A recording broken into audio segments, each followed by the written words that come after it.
शारदीय नवरात्रि के चौथे दिन की आप सभी को बहुत बहुत शुभकामनाएं। आप देख रहे हैं डेली 24 भारत, आपके साथ मैं हूं विदुषी मिश्रा। नवरात्रि का चौथा दिन माँ दुर्गा के अति तेजस्वी और मंगलमय स्वरूप माँ कुष्मांडा की उपासना का दिन होता है। अगर आप सच में नवरात्रि के हर दिन की दिव्यता को महसूस करना चाहते हैं तो चौथे दिन की पूजा का अपना एक अलग ही महत्व है। कहते हैं माँ कुष्मांडा ने अपनी मंद मुस्कान से पूरा ब्रह्मांड रचा था, इसलिए इन्हें सृष्टि की आदि शक्ति भी माना जाता है। उनके शरीर की आभा स्वयं सूर्य के समान तेजस्वी है और यही कारण है कि उनकी आराधना से जीवन में नई रोशनी, ऊर्जा और समृद्धि का संचार होता है। सुबह का वक्त खासकर सूर्योदय से पहले इस दिन बहुत पवित्र माना जाता है, इसलिए सबसे पहले तो ब्रह्म मुहूर्त में उठकर स्नान करें, फिर साफ और हल्के कपड़े पहने। आप चाहे तो इस दिन हरे रंग के कपड़े पहन सकते हैं, क्योंकि नवरात्रि के चौथे दिन का शुभ रंग हरा माना गया है। हरा रंग खुद में जीवन वृद्धि और सकारात्मक का एक अपना प्रतीक है। अब बात करें माँ कुष्मांडा के स्वरूप की, तो उनका रूप बहुत अद्भुत और आकर्षक है। 8 भुजाओं वाली माँ को अष्टभुजा देवी भी कहा जाता है। उनके हाथों में कमंडल, धनुष, बाण, कमल, अमृत से भरा कलश, चक्र, गदा और जपमाला है। उनकी सवारी सिंह है, जो उनके अदम्य साहस और शक्ति का एक प्रतीक है। इस रूप की कल्पना मात्र से ही मन में असीम शक्ति और आत्मविश्वास का संचार होने लगता है। पूजा का तरीका भी बड़ा सरल और मन को छू लेने वाला है। सबसे पहले माँ कुष्मांडा का ध्यान करें।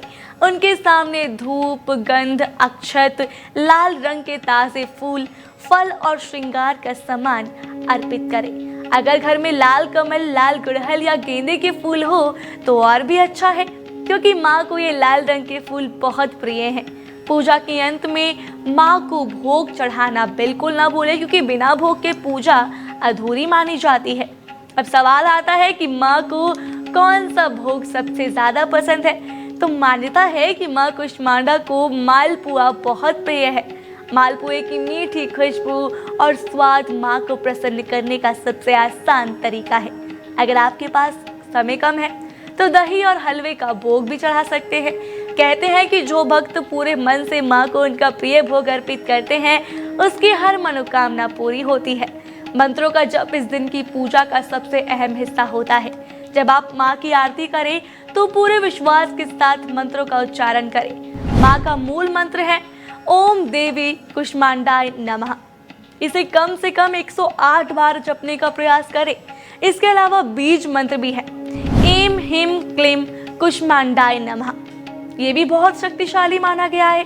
और अगर आप स्तुति मंत्र पढ़ना चाहते हैं तो ये मंत्र भी बोल सकते हैं, या देवी सर्वभूतेषु माँ कुष्मांडा रूपेण संस्थिता नमस्तस्ते नमस्तस्ते नमस्तस्ते नमो नमः। इन मंत्रों का असर सिर्फ पूजा के समय तक सीमित नहीं रहता, बल्कि आपके पूरे घर को सकारात्मक ऊर्जा से भर देता है। माँ कुष्मांडा की पूजा का फल भी अद्भुत है। मान्यता है कि उनकी आराधना से रोग, शोक और कष्टों का नाश होता है। धन, यश और आय में वृद्धि होती है और घर में सुख समृद्धि का वास होता है।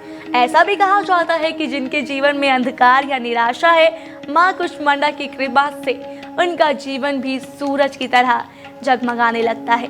तो इस नवरात्रि के चौथे दिन अपने घर को फूलों और दीपों से सजाइए, माँ के प्रिय मालपुए का भोग बनाइए और पूरे प्रेम और आस्था के साथ उनकी पूजा कीजिए। माँ कुष्मांडा की मुस्कान से पूरे ब्रह्मांड की सृष्टि हुई थी। सोचिए, अगर वो मुस्कान आपके जीवन पर बरस जाए तो हर दिशा में सिर्फ उजाला ही उजाला होगा।